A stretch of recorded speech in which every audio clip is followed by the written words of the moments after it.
नमस्कार, मैं हूं आचार्य सतीश अवस्थी और आपका बहुत स्वागत करता हूं लव विद एस्ट्रोलॉजी में। लव विद एस्ट्रोलॉजी आपके अपने जीवन को सजाने का, संवारने का, खुशहाल बनाने का, प्रेम भरने का और तुम्हारे रिलेशनशिप को स्ट्रॉन्ग करने का एक विधिवत साधन है। हम पिछले 20 सालों से लगातार, निरंतर, बार बार आपके जीवन को सुलभ बना रहे हैं। शादी के पहले, शादी के बाद की आने वाली हर समस्या का समाधान, वो चाहे कोई भी समस्या हो, विवाह नहीं हो रहा हो, विवाह मनचाहा हो, विवाह नहीं चल पा रहा हो, विवाह के बाद की कोई समस्या हो, पारिवारिक कोई दिक्कत हो, उन सारी की सारी बातों पर हम रोज नित्य एक वेद, वेदांग, शास्त्र, पुराण, उपनिषदों से निकालकर आपके सामने एक सरलीकरण से उपाय आपके सामने प्रस्तुत करते हैं। आप देख रहे हैं लव विद एस्ट्रोलॉजी।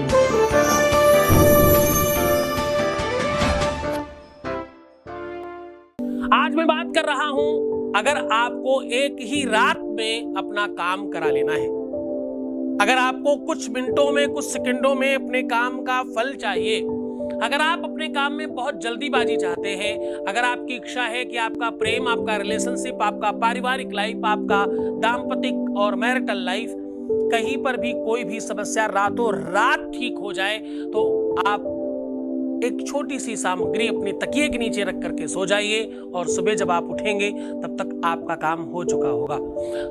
आपका स्वागत कर रहा हूं आज एक नई व्यवस्था के साथ। आज आपको लेकर के चल रहा हूं एक ऐसी पारंपरिक व्यवस्था के साथ जिसको हम लोगों ने सदियों से फॉलो किया है। आज हम पारंपरिक रूप से एक अद्भुत व्यवस्था आपके सामने साझा कर रहे हैं। आज मैं कह रहा हूं कि जो रात्रि में जब आप विश्राम करते हो, जब आप सोते हो, तो आपके आसपास बहुत सारी अदृश्य शक्तियां वर्क करती हैं, काम करती हैं। उसी वजह से आप सोते समय स्वप्न में जाते हैं, उसी वजह से सोते समय आपका शरीर रिलैक्स होता है, उसी वजह से आप फिर से रिचार्ज हो पाते हैं, उसी वजह से आप फिर से उसी एनर्जी के साथ उठते हैं जैसे एक दिन पहले आप एनर्जेटिक थे।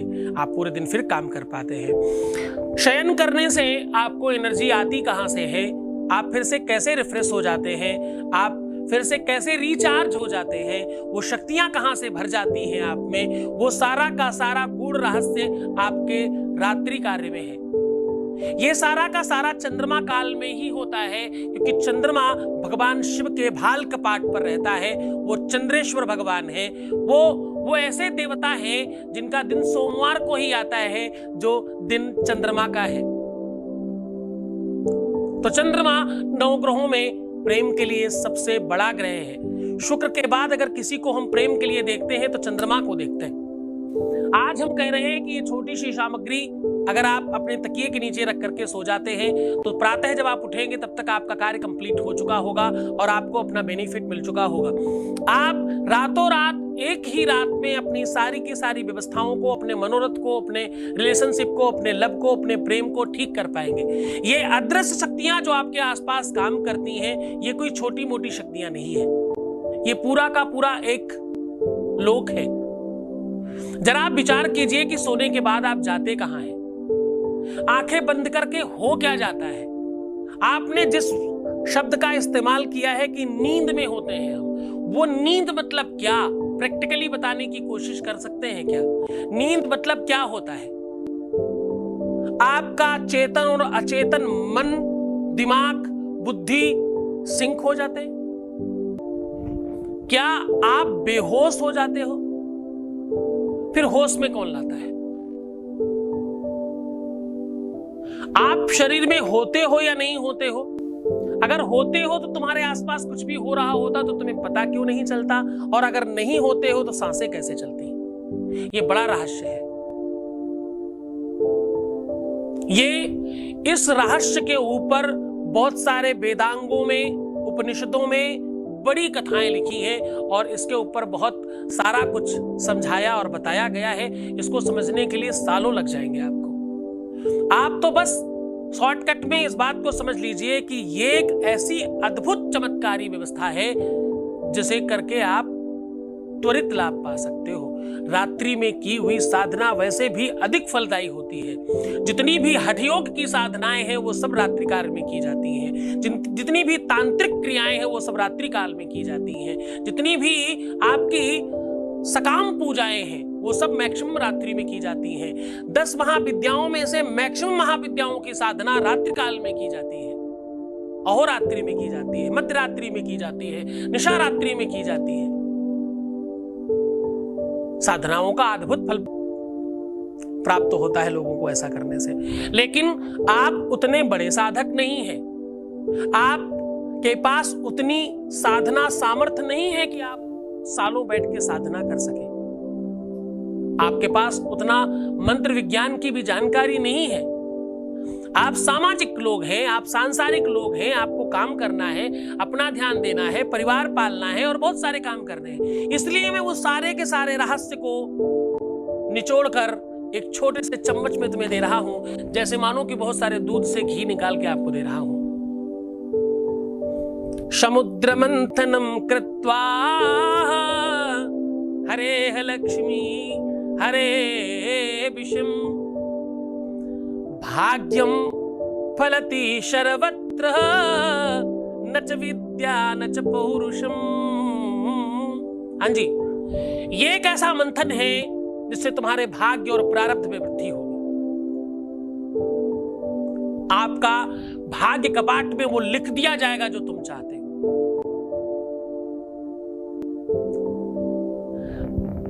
बस आवश्यकता है तुम्हारी श्रद्धा विश्वास की। और देखो, हम तुम्हें रोज कुछ अच्छी चीज बताते हैं ना, तुम क्यों भटक रहे हो, क्यों परेशान हो रहे हो? तुम बिल्कुल निश्चिंत रहो ना, सबको फायदा हो रहा, तुमको क्यों नहीं होगा? इतनी सारी दुनिया आपको फायदा मिल रहा है, तुम्हारे लिए क्या क्या ऐसी चीज तुम्हें नहीं मिल सकती? एक बात ध्यान रखना, उस परमेश्वर से बड़ा कोई है नहीं विश्व में। किसी से डरने की जरूरत नहीं है, किसी से भयभीत होने की आवश्यकता नहीं है, और किसी से भी आपको झुकने की आवश्यकता नहीं है। तुम स्वयं श्रेष्ठ हो। अपनी श्रेष्ठता को आवाहित करो, अपनी श्रेष्ठता को उत्पन्न करो और अपनी श्रेष्ठता को बढ़ाओ। बहुत हो गया दूसरों के सामने हाथ पैर जोड़ना। हम अपनी श्रेष्ठता क्यों नहीं बढ़ा सकते?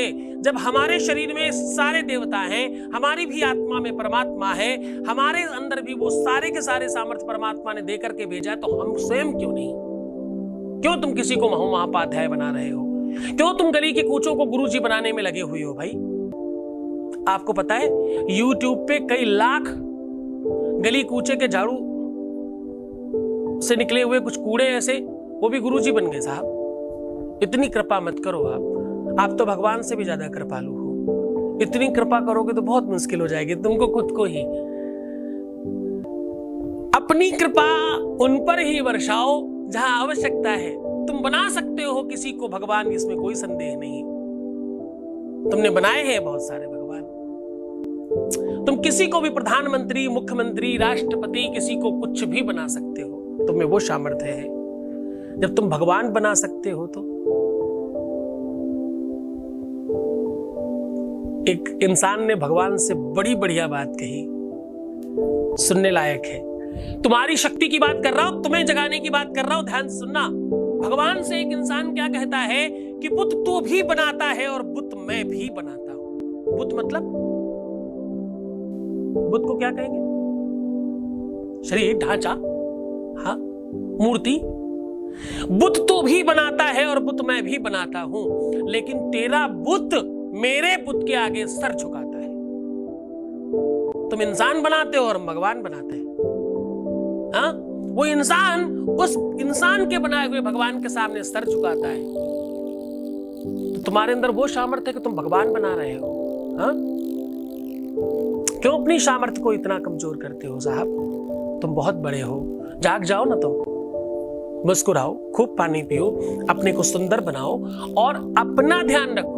तुम हो तो सब है, तुम जीतोगे तो सब जीतेंगे। तुम जब पा जाओगे तो सब कुछ सबको ही पा जाएगा। तुम्हारा जागना जरूरी है।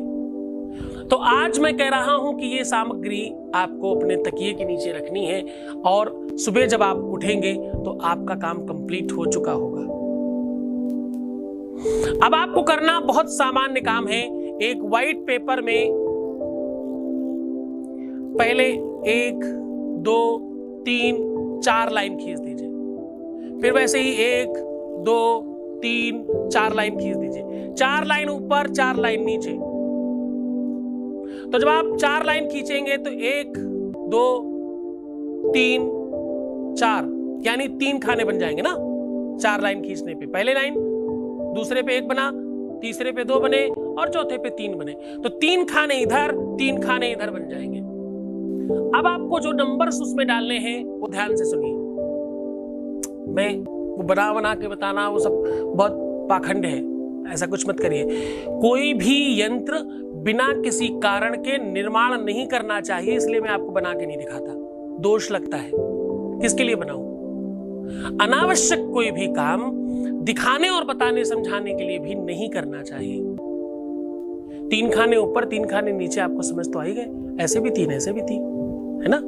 4 लाइन इधर खींच दो, 4 इधर खींच दो। कितनी सीधा तरीका है, कुछ तो नहीं करना। अब इन तीनों में आपको उल्टी संख्या लिखनी शुरू करनी है। 9 8 7 6 5 4 3 2 1। यह आप उल्टी संख्या लिख दीजिए पूरी तरह से। हिंदी इंग्लिश किसी में भी लिखिए, कोई समस्या नहीं। अब आपको हर जितने भी आपने खाने बनाए हैं वो 9 खाने हैं टोटल मिलाकर के। 9 खाने हैं और आपकी 10 इंद्रियां होती हैं और खाने 9 हैं। तो आपको सबसे पहला करना है अपने अंगूठे से, रोली या सिंदूर से उस चौकोर खाने के ऊपर साइड में ऐसे एक लाइन खींच देनी है अंगूठे के प्रयोग से। बाकी बची हुई सारी 9 उंगलियों से हर उंगली से एक एक खाने पर टीका करना है। यानी आपके इन पोरों पे जो भी शंख पद्म बने हुए हैं वो वहां पर छप जाएंगे। ये भाव है, समझ आया? गहरी बात बता रहा हूं आज, बहुत गूढ़ रहस्य आपके सामने ऐसे ही उड़ेले दे रहा हूं कि आप सरलीकरण से कर पाए। और उसके बाद इसको रैप करके बंद कर दीजिएगा, इसको छोटा सा बना दीजिएगा और ब्लैक धागे से इसको पूरा बांध दीजिएगा अच्छे से टाइट। एक नींबू के साथ करके इसे तकिए के नीचे रात्रि में रख लेना है। रात भर आराम से शयन करिए। कोई भी अच्छे बुरे स्वप्न आए उससे कोई डरिएगा, भयभीत मत होइएगा। क्यों? क्योंकि आप कुछ शक्तियों को आवाहित कर रहे हैं और कुछ शक्तियों को काम पे लगा रहे हैं। एक बात का सिर्फ ध्यान रखना है कि जब आप ये रख रहे हो तो अपनी इच्छा, अपना मनोरथ कहते हुए तकिए के नीचे दबाइएगा। जैसा कि आप किसी को चैलेंज कर रहे हैं कि ये काम कर देना। किसी को अंडर टेबल कुछ देते ना, बोलते ये काम कर देना यार भाई, वैसे ही तकिए के नीचे दबाते हुए बोल करके दबाना है। फिर ध्यान रहे उसी तकिए पे आपको सोना है। जब आप सुबह उठेंगे, उठते ही सबसे पहला काम करना है कि उस नींबू को अपने से 3 बार उतार करके काट देना है और ये पूरी की पूरी सामग्री कहीं बाहर फेंक देनी है। जितनी सुनसान जगह होगी, जितनी ऐसी कोई जगह हो, कोई बंद प्लॉट वॉट पड़ा हो, वहां भी डाल सकते हो। जितनी सुनसान जगह होगी उतना ज्यादा काम करता है ये उपाय। ऐसा करने से आपको त्वरित लाभ होता है। ये तुम्हारी उंगलियों पे जो रेखाएं हैं ना, इन पे शंख चक्र पद्म कुछ बना हुआ होता है हर किसी के, वो उसमें छप जाएंगे और रात्रि में उन शक्तियों के द्वारा वो पढ़े जाएंगे और उनमें परिवर्तन करके आपके काम को किया जाएगा। ये बहुत अद्भुत प्रयोग है। इसे यदि किसी भी तौर पर शनिवार, मंगलवार, रविवार में किया जाए तो इसकी शक्ति कई गुना ज्यादा बढ़ जाती है। करिए ये उपाय, खूब आनंद से करना, खूब श्रद्धा विश्वास से करना, अपना बहुत ध्यान रखने की कोशिश करना। रिश्तों में पैसों का आदान प्रदान नहीं किया जाता, किसी भी तरह से प्रीवियस बातें नहीं बताई जाती, किसी भी तरह से अपनी कोई भी गलतियां नहीं दर्शाई जाती, अपने घर परिवार वालों की बुराइयां नहीं की जाती, खूब पानी पिया जाता है, अपने को सुंदर बनाया जाता है, मुस्कुराया जाता है और हर हाल में अपना ध्यान रखा जाता है। तुम हो तो सब है। अपना ध्यान रखिएगा। भगवान शिव आपको प्रसन्न करे, आनंदित और वैभवशाली बनाए, आपके जीवन में खूब सारा प्यार भरे भाई बाबा। ओम नमः शिवाय।